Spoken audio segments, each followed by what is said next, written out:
Sebelum saya menjadi orang yang martopak, di sananya kita marah orang martopak. Tapi puji Tuhan, Tuhan merubah tangan ini martopak. Haleluya. Haleluya. Dengan keajaiban situlah saya memuliakan Tuhan dengan bertepuk tangan dan jarang aku angkat tangan. Karena masih merasakan dosa besar. Tetapi dalam pelayanan saya cuma taruh tangan di bawah, saya minta Tuhan, Engkau ajaib. Karena saya ini latar belakangnya kalau di sini HKBP ya, karena Gemi sama caranya. Saya pernah masuk di satu lubang mencari harta dan kekayaan. Di Manado ada kumpulan kami 7 orang mencari emas di dalam tanah, sejauhnya 27 meter ke bawah dalam tanah. 7 orang kami di dalam ruangannya seperti ini di dalam tanah, lebih lebar.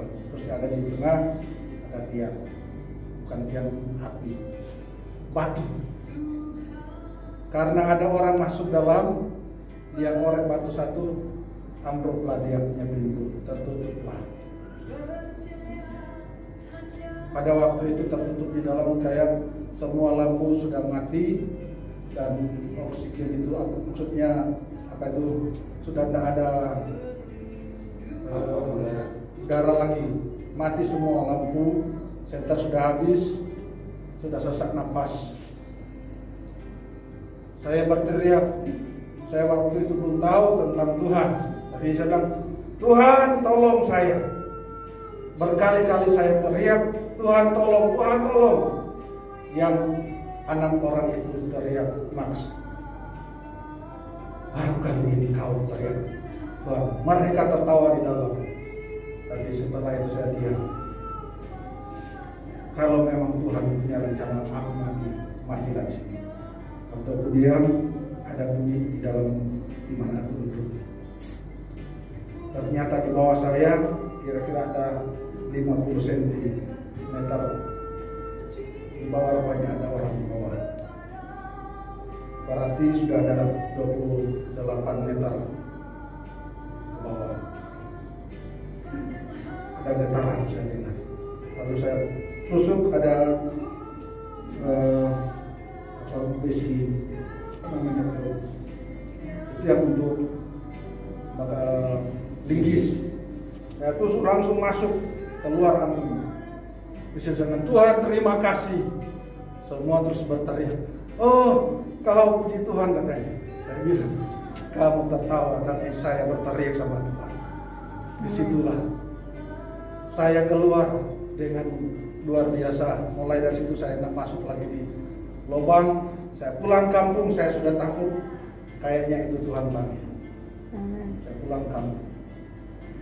Saya bilang, semua keluarga, tetangga kita, kalau saya jalan, mereka tanya, Max, oh Tuhan, mereka begitu.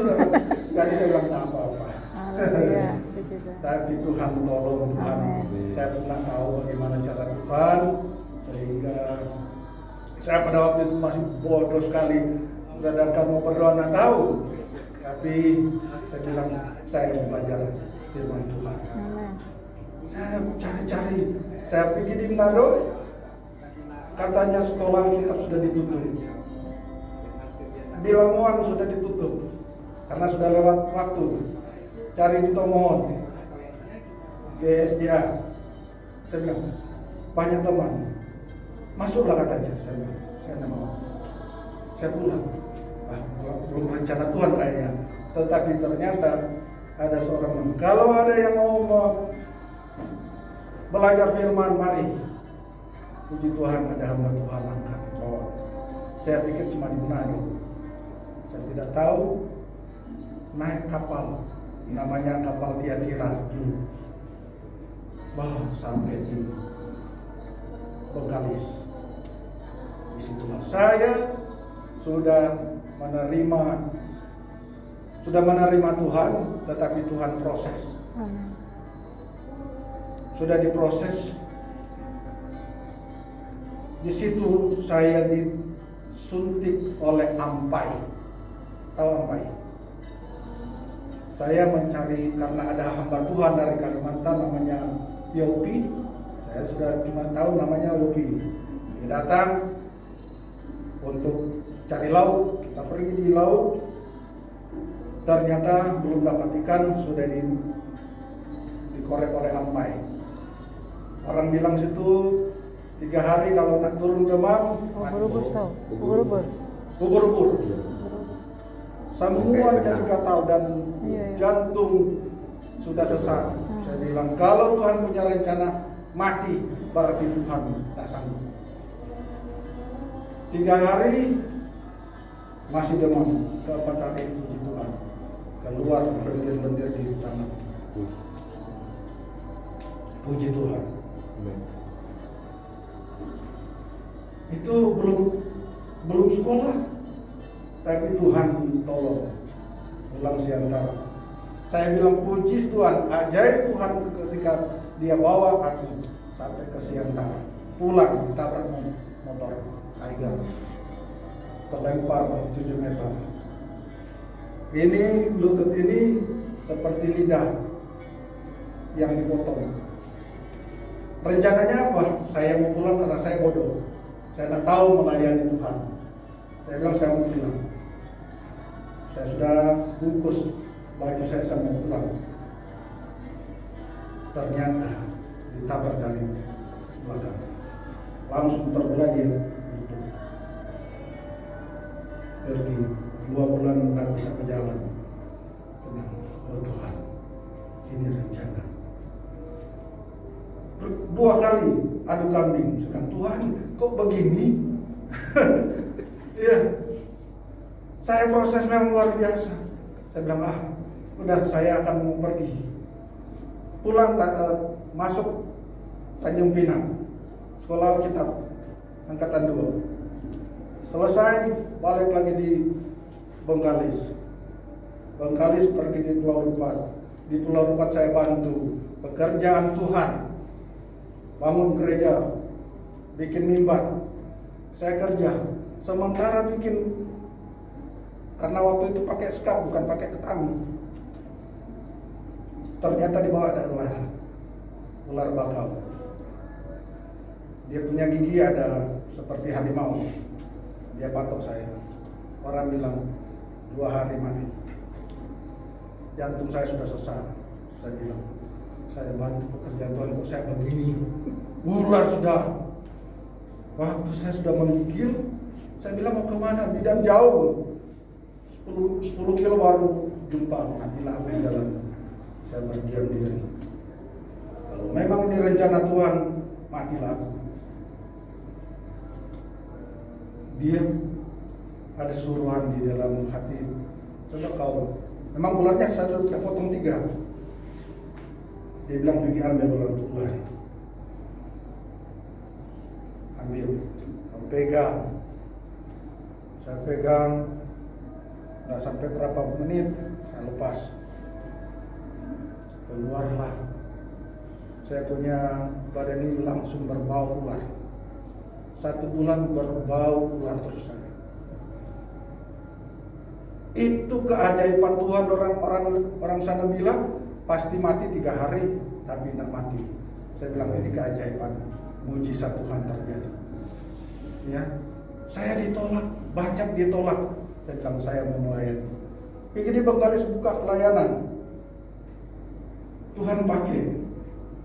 Ada 1 RT di situ 40 orang. Semua dukun saya layani. Besoknya mereka marah. Kau mengajar yang apa sama kami? Waduh, saya bilang saya membawa firman Tuhan. Ada 1 opung yang menerima.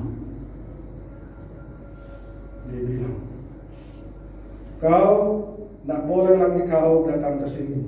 Dia kasih minum kopi sehitam-hitamnya. 3 kali dia bilang, mulai sekarang jangan minum, jangan ke sini lagi. Kemudian dia bilang, jangan lagi ke sini. Rupanya dia sudah kasih racun itu. Tapi puji Tuhan, berkali-kali dia kasih racun karena saya bilang, saya datang untuk Tuhan. Saya datang untuk melayani Tuhan.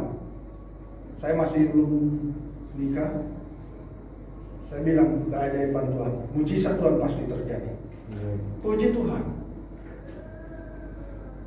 3 hari saya pulang, balik kamari orang tua itu sudah meninggal. Karena saya berdoa, berpuasa 3 hari 3 malam. Karena perut saya sudah tidak bisa BAB, sudah keras. Ya, di situ saya berdoa, Tuhan, dalam 4 hari seperti lumpur keluar. Itulah keajaiban yang saya alami, bahwa percaya kepada Tuhan sangat luar biasa. Maka saya mau katakan kepada kita sebagai jemaat Tuhan, ikutlah Tuhan dan dengarlah suara Tuhan. Banyak kita, ini saya saksikan, sudah ada banyak lagi kesaksian, tapi saya mau katakan dalam firman Tuhan, kalau kita menjadi anak Tuhan, benar-benar tertuju kepada Tuhan. Karena di dalam Tuhan itu cuma saya belajar dari firman Tuhan, Yesus itu bukan menarik orang yang mati, bangkit, tidak, bangkitlah kau. Suara Tuhan itu yang menjadi satu keajaiban. Orang mati sudah dibangkitkan, orang lumpuh bisa berjalan. Jadi dalam kehidupan kita sebagai orang yang percaya harus fokus. Saya ada yang saudara kita bertanya kepada saya baru tadi malam, kamu sudah divaksin belum? Kok bisa kau nyebrang ke Batam? Saya bilang, Tuhan dah tutup orang teh mata. Tuhan tutup mereka punya mata melihat saya. Istri saya bilang, kamu belum vaksin. Saya tahu Tuhan lah nyebrang sampai di sini. Keajaiban, mujizat itu terjadi ketika kita dalam kondisi hal yang berat. Karena Yesus berkata, kalau kita ada masalah, dia bilang, marilah kepadaku, amin. Datanglah kepadaku, maka aku akan memberikan kelegaan. Saya ikut juga seperti Yesus. Pada waktu banyak orang ikut-ikut, keajaiban mujizat terjadi juga. Berapa orang yang dikasih makan? 5.000 orang dikasih makan. Dari mana makanan itu? Doi cuma sadiki, hepeng cuma saudi. Ikan sadiki. Cuma sadiki itu ikan, cuma 2 tuh ikan, roti cuma 5. Mujizat itu terjadi di mana? Saudara banyak mau tanya, dari mana roti itu? Saya mau sampaikan, setiap keajaiban itu kepada orang yang mendengar suara Tuhan. Ya. Mujizat itu bukan pendeta yang menjadikan dia hidup, iman kita. Yesus bilang kepada murid-murid, setelah dia mengucap syukur kepada roti dan ikan itu, berapa bakul? Masa satu bakul kecil dikasih. Nah, berbagi. Dari sini dikasih, bertambah. Jadi keajaiban itu terjadi kepada orang yang mengerjakan perintah Tuhan. Amin. Jadi dalam kehidupan kita seperti hal-hal kita mengalami corona ini, saya bilang Tuhan, saya belum akui mau divaksin karena saya sudah berkali-kali divaksin. Lipan berkali-kali dia suntik saya. Apa itu yang kalajengking hitam putih sudah berkali-kali. Jantung berdebar tetap hidup. Ular suntik itu vaksin. Itu sudah jadi kekebalan. Saya bilang, Berarti kalau ada itu, hati-hati, jangan korek saya punya bisa ada di tangan saya. Jangan kau dekat aku. Itu saya. Bisa juga kalau kita cubit orang, bisa jadi dia jadi bahaya. Tapi itu hanya saya ya. Jadi keajaiban itu, mujizat itu terjadi kalau kita ikut Tuhan, ikut bahasanya. Jangan cuma kita menjadi orang Kristen, menjadi orang yang saya sudah setia kok di ibadah. Coba kita tanya, kenapa kita ibadah? Kenapa kita memuji Tuhan? Ada apa di dalamnya? Kalau saya bilang, kenapa saya memuji Tuhan? Kenapa saya datang melayani Tuhan? Karena itu mujizat yang saya alami. Amin. Itu. Pelayanan kami sudah dari Bengkalis, Pulau Rupat, Pulau Padang, Pekanbaru, Siak, baru datang ke Tanjung Pinang. Semuanya itu saya alami dengan keajaiban mujizat Tuhan. Saya tidak pernah meminta-minta dari organisasi. Tidak pernah. Kendaraan saya minta tolong kepada rekan-rekan. Tidak ada. Saya berdoa Tuhan tolong. Tempat tinggal. Orang pinjamkan tanah, dari kosong saya bikin bangunan 7 kali 14. 8 tahun saya tinggal di situ. Dan yang punya itu kos di rumah orang. Aneh. Orang itu mau kos, saya pakai rumah dia. Di situ kita ibadah di Simpang Labu. Ada yang datang bertanya, ini sudah gereja? Saya bincangkan. Saya tak minta-minta. 1 kali orang Tuhan, itu ada kata saya untuk hamba Tuhan. Saya bilang, belum, saya tak terima. 2 tahun saya tolak. Kenapa? Waktu di Pekanbaru orang kasih tanah 15/25. Sudah bangun rumah, dia bilang ini sudah tanah saya. Stres. Ampun Tuhan, hampir parang itu hampir naik. Tapi jadi lemas Tuhan. Terima kasih. Saya pindah itu masa datang sini. Tuhan kasih tanah sekarang 25 kali 25 meter. Puji Tuhan, saya tidak minta. Bahkan saya sudah tolak. Nah, kalau ada tanda bukti, saya terima. Puji Tuhan, bangunan itu usaha saya karena karya Tuhan dalam pribadi. Orang pun bingung, kau bangun dengan siapa? Karena tangan Tuhan. Sekarang lagi membangun, karena dulu kayu bulat, sekarang sudah permanen. Bikin pastori baru 10%. Habis pasir, habis batu bata. Saya bilang, nanti saya cari pasir-pasir. Saya belum minta-minta. Saya bilang kalau saya sudah tidak sanggup dalam kekuatan saya, baru saya minta tolong. Dan puji Tuhan, sampai sekarang Tuhan memberikan. Ya, sampai saya pun bingung. Ada yang datang bawa semen, saya tidak tahu siapa. Puji Tuhan. Ini satu keajaiban. Saya bilang saya tidak minta, kok kamu kasih. Sampai sekarang saya bingung. Saya mau panggil orang kerja dan ada pasir semen sudah terlebihan. Tapi itulah keajaiban Tuhan yang kita alami. Saya hanya ikut sebagaimana Tuhan panggil, saya ikuti.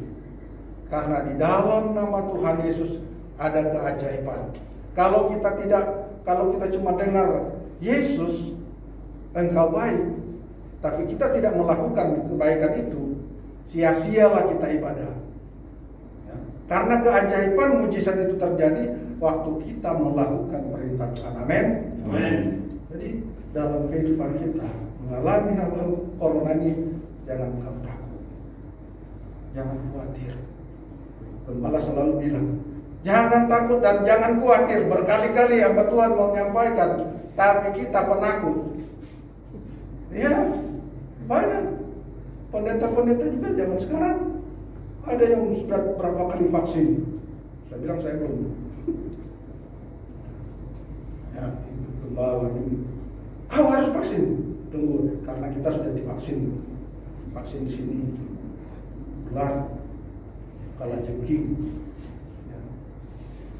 Jadi saya bilang no, jangan.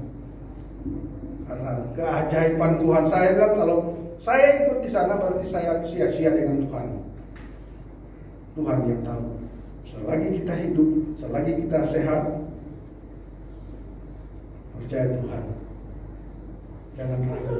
Karya Tuhan akan menjadi nyata dalam hidup kita. Amin. Puji Tuhan, saya kira masih banyak kesaksian saya.